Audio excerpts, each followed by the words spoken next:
What's going on, ladies and gentlemen? Welcome back to another episode of Auto Auction Rebuilds, where I continue on this horrible path I've been on lately of buying cars that are just for too much money that I just shouldn't buy.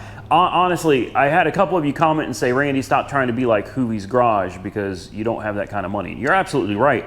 I'm nowhere near the level that man is. Tyler's got obviously plenty of money to burn, and I think his channel is great. I actually watch Hoovie's Garage, and I'm honestly not trying to be like him. It's been a kind of a run of bad luck and kind of a run of bad decisions lately. So what we're here to talk about today is a pickup truck that I bought that I spent $6,500 on, and let's just get into it. But first, how about this? How about this flood, right? I decided I'm gonna try to hold on to the shop. We'll deal with the water another time. But what I did notice is that if you look at this trail is coming in through this front door here. You can see the gap here. The water's coming in through the wall. It's coming in through the door, and then it's just kind of flooding the shop. And yeah, the shop is flooding. And over here, I've got a $4,000 iMac sitting right there, you know? Luckily, it doesn't seem like the roof is really leaking more than just a few drops here and there. But here's what we're here to talk about today. Now, I'm going to be honest with you. As far as looks go, in my opinion anyway, I think this is a beautiful, beautiful truck. I decided not to go with diesel. We could get into that quickly, I suppose. Diesel is kind of expensive to maintain. Oil changes, even if you do them yourself, are going to run you around $100. God forbid if injectors go out. I think they got something called glow plugs. I don't know. Mainly, I don't know anything about diesel. And from the people that I've talked to that do know about diesel, they've told me, you know, if you're really not going to be using a diesel for what a diesel is supposed to be used for, which is just a lot of hard work, then you're better off sticking with gas.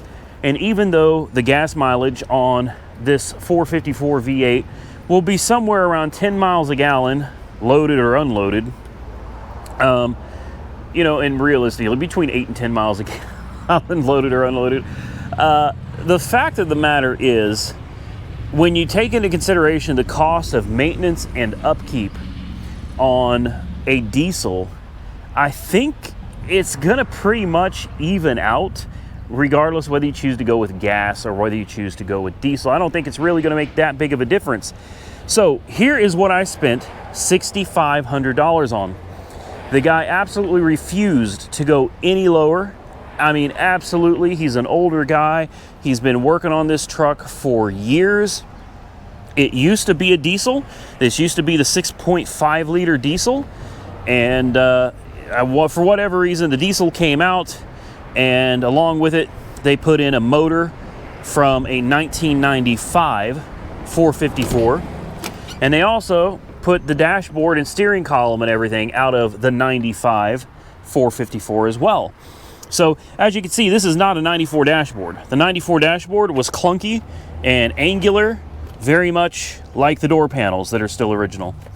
I'm not sure if these seats are factory or not. I don't think they are. This seat sits really high, so I tend to be kind of looking out from up here.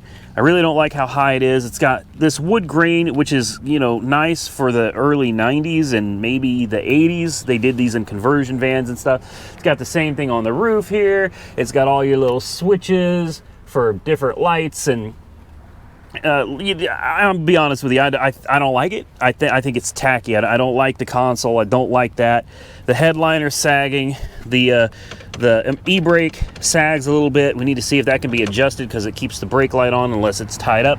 Now, here's the good things about it. The body looks great. The interior is definitely a little dirty. It's a work truck. Now, and yeah, typical Chevy, right? It is a 3500, so it's a 1-ton dually. We got weird placement of speakers here, and they're not fully bolted in, as you can see. We got 6x9s here that don't work. And then I think under here we've got an amp.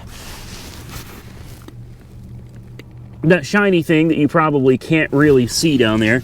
And honestly, I don't know how to fold these seats up yet. Somewhere back here, hell, I don't know how to show you. This bottom seat has to come up or fold out, but there is an amp down there that's running the 6x9s. It's got 6 what appear to be practically new. These are Michelin, so he spared no expense on the tires. These are LT2 2575 R16, and I believe these are E-rated. I'm certain they're E-rated. These are LTX MS2, whatever that means. Yeah, load range E. So these are E-rated tires. I think the rims are decent. You know, they're old. They could use a little bit of cleaning up and stuff, but yeah, 6 Michelins. I damn near got my $6,500 out of this truck right there. The taillights, not overly excited about the taillights, but the tailgate works. The paint is fairly nice. It's a good paint job, but it's not a great paint job. You know what I mean? The tags are expired. I wasn't aware of that, so I'm going to have to pay penalties on that. It's got all these nice connectors for towing because, you know, it's a 3500. So I figured, hey, we'll have no problem. Look at all the connectors down here, boys. We got your rectangular one. We got the big one right here. Oh man, I was excited. I was like, great, I got every option I need. Wrong, all the wires are cut. So I'm gonna have to install a new brake controller, and I'm gonna have to wire the whole damn thing up from scratch. Not a huge deal, but just an aggravation that I really was hoping I wouldn't have to deal with for a $6,500 truck. The exhaust is new. It's got a Thrush muffler. The catalytic converters are gone, and it's got a Thrush muffler running out to dual, so it's not true dual. It's got your Y pipe over here that runs out to a massive, I don't know what it is, 3, maybe 3.5 or something. Runs over here to the Thrush muffler, runs from a single to a dual out the back. Overall, I don't have too many complaints about it, but I'll tell you this, it broke down. It broke down. Damn it. And it broke down. It's kind of my fault. It will run. Let me see if I can fire this bad boy up for you guys. It will run. The thing though is it's a dog. The front end's been freshly rebuilt. The air conditioning works. The heat works. The dashboard's got a couple cracks, typical from this generation of GM.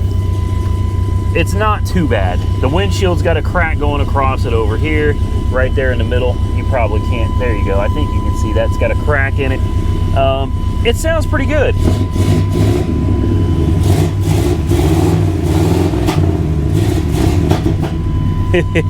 No, it doesn't. All right, you hear that popping? She's not running good. All the windows work. All the lights work.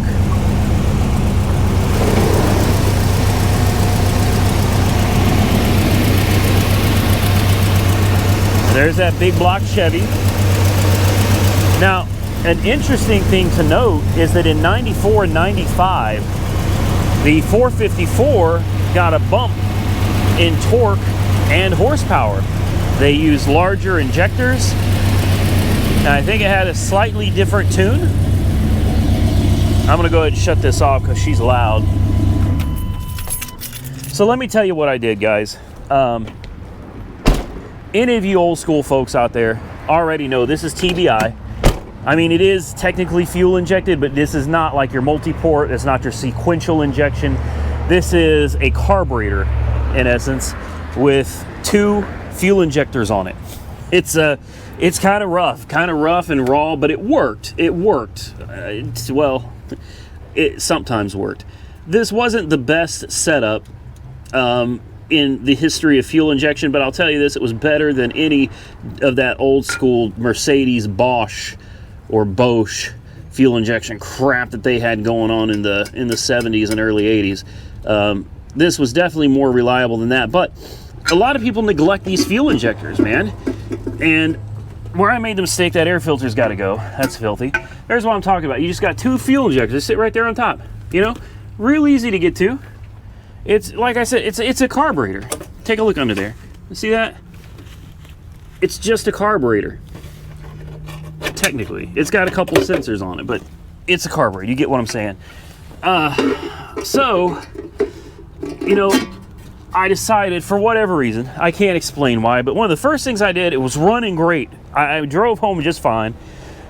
It doesn't have a lot of cojones, you know what I mean? This has got quite a bit of torque, but just not a lot of which is fine. You know, big blocks really were made for torque. You can have the engine rebuilt. You know, you can get domed pistons, raise the compression, swap out the cam, swap out the heads, swap out the intake, bore over the throttle body, get a new tune, and then, I mean, these things will push some very serious horsepower and torque. It can be done, but it's going to cost you. Now, there's nothing that I can tell wrong with this motor at all. So here's what I did. See what I'm doing right now? Tightening these wing nuts. That's all I did yesterday. That's all I did, and that's what broke it. Got to be careful with these throttle body units. The wires for the left injector were caught underneath this breather assembly, and it crushed them when I torqued. When I tightened down those wing nuts, I tightened them just a little too tight, and it crushed both wires onto the throttle body, shorted them out, and it blew up the fuel injector. It did. I was shocked. The fuel injector is actually shorted out internally. I already put an ohm meter to it, and the fuel injector is no good. So it is actually only running right now on 50% of the fuel that it's supposed to be running on. And on top of that, the fuel injector on the right bank over here, or the driver's side, that fuel injector is barely working. I mean, it works, but it's spraying sporadically. Guys, listen to me. Your fuel injectors are like of the utmost importance. Like, you should take those into consideration anytime you're experiencing any kind of engine issues. If you got a TBI unit, pop that thing off and check for that nice, beautiful cone spray pattern. If it's not spraying in a cone, if you see drips or large chunks of fuel, you know, just drip, drip, drip anywhere in there, you got to replace the fuel injectors, man. Replace the fuel filter, fuel injectors, and the injector filters. There's actually filters on the injectors too. And here's what I did. It's going to cost me around $100 an injector. All right, so you're looking at $200 for the injectors. You got to buy the injector. Basically, you got to buy a TBI rebuild kit, which is around $60, $70 or so you can replace all the gaskets. Fuel pressure regulator, you want to swap that out too. When you're taking the TBI unit apart, you just want to replace everything. It's just the right thing to do. So you're looking at about $300 with shipping for all these parts, right? And I got on this site called Autoplicity. Autoplicity, not a sponsored video. I've never used them before, but it's called Autoplicity.com, and they had the whole TBI unit, the whole damn thing, and that's got a new throttle position sensor that's been calibrated, a new idle air control valve, new blades. I mean, everything. It's been completely rebuilt. New matched injectors. They're matched flow injectors, balanced injectors. This thing is 100%. Reman, I shouldn't say new, but Reman ready to go out of the box. It's literally drop in, plug and play. No tearing it apart, no messing around with rebuild kits. It was $350. And I was like, I'll spend the extra $50 and have all new sensors and a completely professionally rebuilt TBI unit. No core charge either. Now, I did pay an extra $50-some for overnight shipping, so hopefully this unit will be here tomorrow or the day after, because this thing needs it. And I think that's probably the majority of the issues I was experiencing with it. I know for a fact that that new TBI unit is going to make this thing run 1,000 times better. So I broke it, but someone else got the wire stuck under there. That wasn't me. So it's kind of on the other person too. Now, let's talk about the things that I'm upset about. So the guy I bought it from is a real nice guy, and most of what he said about the truck was true. It's got a rebuilt front end, it's got excellent tires, it does run good, it's got new exhaust, it's got a new paint job. The thing is though, there was a time that I wasn't talking to him, and I was talking to his grandson or something like that, or son-in-law, and I don't think that dude knew a whole lot about this truck. When I was asking specific questions about it, it was, oh man, everything's great. The paint job, he said, was worth more than the $6,500 I was paying for the truck. He said basically his father-in-law or whatever is just trying to recoup the paint job money. And that right there, I was like, oh damn. I was like, if that dude spent $6,500 on a paint job, this must be like some kind of chameleon, or it's got some serious pearl or metallic. And I was like, this is going to be an amazing deal. Now, I know better, guys. I do, and I've told you this a million times. I know I'm going to get flack for it. You don't go out and make this big purchase decisions on, you know, you don't make decisions like this sight unseen. I didn't go out to look at it because it was about a half-hour away. I just didn't feel like going out there. Pure laziness. That's all it is, pure laziness. I did not go out. I did not look at this truck before I purchased it. And that is absolutely on me. So I'm not complaining about that. I'm just giving you guys the things I don't particularly like about it. And that is the paint job is, it's not a horrible paint job. It's not, and it's not a 10-footer. It's not a 5-footer. It really is. You can get right up on it. It's a good looking paint job. I don't see any runs to speak of other than right here on the mirror in here. There's actually some runs there. It's difficult to see. White's a difficult color to see defects in, really, but there's definitely some runs in there. You can see overspray inside the mirror here. You can see where these the weather stripping got some overspray on it. And same thing up here. You got a little bit of overspray up here. Nothing too major. This is another thing. Come on. That should have been taped off, man. There's no reason that should have been painted over. The keyhole has got paint in it. You got overspray back here on the back of the bed. You can see little bits of it up here. I mean, it's nothing horrible. You know what I mean? I'm not going to sit here and try to nitpick this truck apart. It's not a new truck. Even though this is quite a bit of money for me to spend on any you know, extra vehicles, it's nothing that I'm severely upset about. What I am upset about is that the paint job on this truck wasn't $6,500. This is something someone did in their garage probably, and they did a pretty damn good job. They really did. This is not a Maaco paint job. It's clean. It looks pretty good, but you can just see little places of overspray here and there. And up here you can see where they took a razor and they were cutting the tape or something off of it, or they were cutting the tapes before paint, and they chopped up the seal here. Nothing too horribly bad, just a minor annoyance. The stereo system is absolutely, it's horrible. This is just, that's horrible. This is horrible. The big amp under there, I'm not sure why there's such a big amplifier under the seats for these two 6x9s, and the 6x9s ain't even working. None of the lights up here work. Lights back here I don't think work either. No, nothing back here is working. The headliner is sagging right there. I hate the wood grain. I really do. I don't like that at all. And the power seats don't work, so I can't adjust the seats, so that's something I got to look into. You got this weird little speaker box under the seat here, and another one under the other front seat. Not quite sure what that's all about. The door panels are just dingy. You got actually paint there. The odometer, the guy told me it had 150,000 miles on it. The odometer says 294, but you also got to keep in mind this interior is out of a 95. So the original odometer and everything that should have been with this truck is not with this truck. So we don't know how many miles the thing's got on it. But here's what we do know. The damn thing runs and drives. It's a solid truck. It's got the solid 454. That is a tried and true motor. It's got the 4L80E transmission. That's another solid transmission. There are no leaks at all under this thing. Another thing I don't like, it's got something called Hydro Boost. It's weird. It's got lines that go from the power steering pump to the brakes. Yeah, power steering pump to the brakes. Not quite sure what that is. I haven't done a lot of research on it yet. I'm going to need to check that out. The truck is probably going to need a few minor things. I don't think it's anything major. A few annoyances here and there, but I mean, it is a very clean one-ton dually. I like it. I do. Some of you are going to love it, and I know some of you are going to be like, that's ridiculous, Randy. $6,500. Well, it is what it is, man. Stay tuned for the next video because I'm going to tell you about some cars that we sold. The Sebring is sold.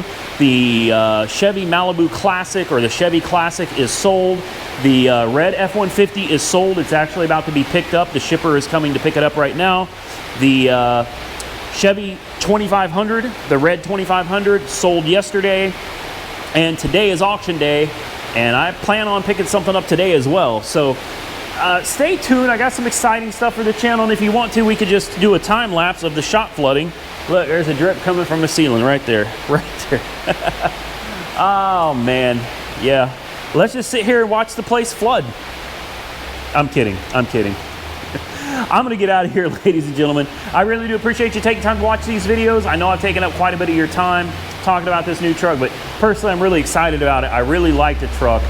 It really does drive well. Just get that TBI unit replaced. We'll do a video on that, and hopefully she gets her cojones back. You know what I mean? Oh man. All right. Stay safe out there, everybody. I got to get doing what I got to do today. We'll catch you very soon in the next one.